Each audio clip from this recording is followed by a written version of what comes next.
श्री राम के राज्याभिषेक का प्रिय समाचार सुनकर सुमित्रा और कौशल्या वहां पहले से ही आ गई थी तथा बाद में सीता वहीं बुला ली गई थी। श्री रामचंद्र जी जब वहां पहुंचे उस समय भी कौशल्या नेत्र बंद किए ध्यान लगाए बैठी थी।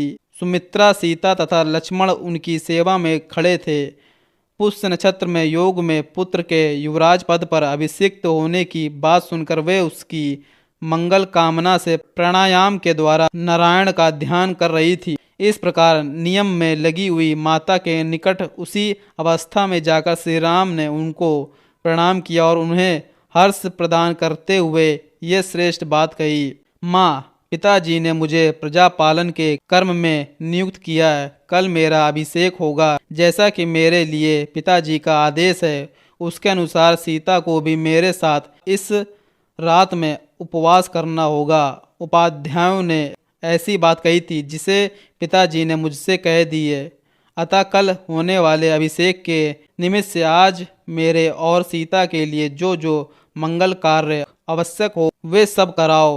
चिरकाल से माता के हृदय में जिस बात की अभिलाषा थी उसकी पूर्ति को सूचित करने वाली ये बात सुनकर माता कौशल्या ने आनंद के आंसू बहाते हुए गदगद कंठों से इस प्रकार कहा, बेटा श्री राम चिरंजीवी हो, तुम्हारे मार्ग में विघ्न डालने वाले शत्रु नष्ट हो जाएं। तुम राजलक्ष्मी से युक्त होकर मेरे और सुमित्रा के बंधु बांधवों को आनंदित करो। बेटा, तुम मेरे द्वारा किसी मंगलमय नक्षत्र में उत्पन्न हुए थे जिससे तुमने अपने गुणों द्वारा पिता दशरथ को प्रसन्न कर लिया। बड़े हर्ष की बात है कि मैंने कमल नयन भगवान विष्णु की प्रसन्नता के लिए जो व्रत उपवास आदि किया था वह आज सफल हो गया है। बेटा, उसी के फल से ये इक्ष्वाकु कुल की राजलक्ष्मी तुम्हें प्राप्त होने वाली है। माता के ऐसा कहने पर श्रीमान श्री राम ने विनती भाव से हाथ जोड़कर खड़े हुए अपने भाई लक्ष्मण की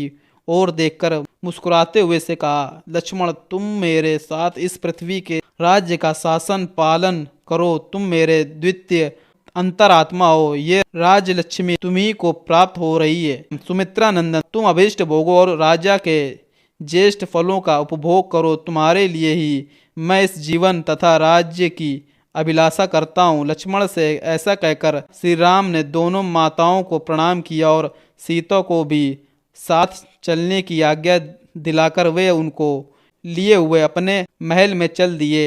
इस प्रकार श्री वाल्मीकि निर्मित अर्ष रामायण के आदि काव्य के अयोध्या कांड में चौथा सर्ग पूर्ण हुआ।